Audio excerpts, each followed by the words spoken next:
আমাদের ভারতের মেইন ভিত্তি হলো পঞ্চায়েত রাজ।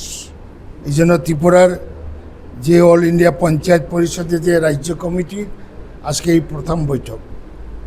আগামী আমরা জুন মাসের প্রথম সপ্তাহে রাজধানী আগরতলাতে 2000 প্রতিনিধির একটা কনভেনশন হবে এবং অল ইন্ডিয়া পঞ্চায়েত পরিষদের বর্তমান প্রেসিডেন্ট সবুজ খান সোয়াই, যিনি ইউপিএ গভর্নমেন্টের ক্যাবিনেট মিনিস্টার ছিলেন কেন্দ্রে, এবং doctor Ashok Chauhan working president, এই দুইজনকেও আমন্ত্রণ জানাচ্ছি তারা যাতে এই কনভেনশনে অ্যাটেন্ড করে।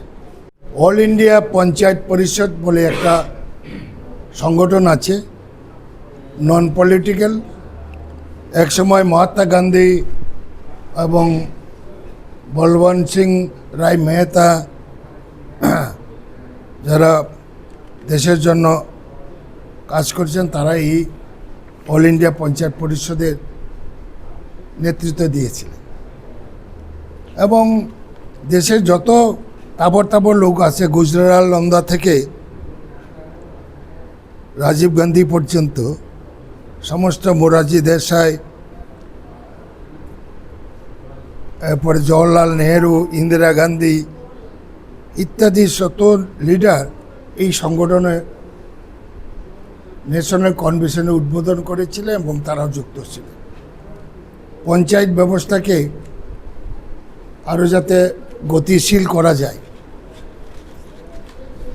এই জন্য এই সংগঠন আগের থেকেই কাজ করে গেছেন এবং পরবর্তী সময়ে এই মহাত্মা গান্ধীর যে চিন্তাধারা গ্রাম স্বরাজ, এটার ভিত্তি করেই তো এই সংগঠন সারা দেশে প্রচার করেছিল।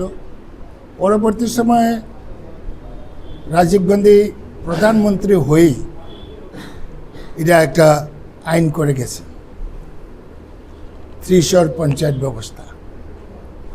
লোকসভাতে পাশ হলো সংখ্যাগরিষ্ঠ নিয়ে, রাজ্যসভাতে বিরোধীরা আটকালো।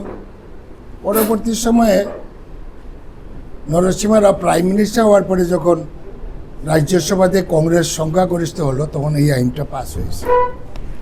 আনন্দ আর ভালোবাসার দীপ্তিতে গড়া সমুজ্জ্বল পরমা, ঠিক তোমারই মতো। শ্যাম সুন্দর কোম্পানি জুয়েলার্স, আগরতলা, উদয়পুর, ধর্মনগর, কলকাতা।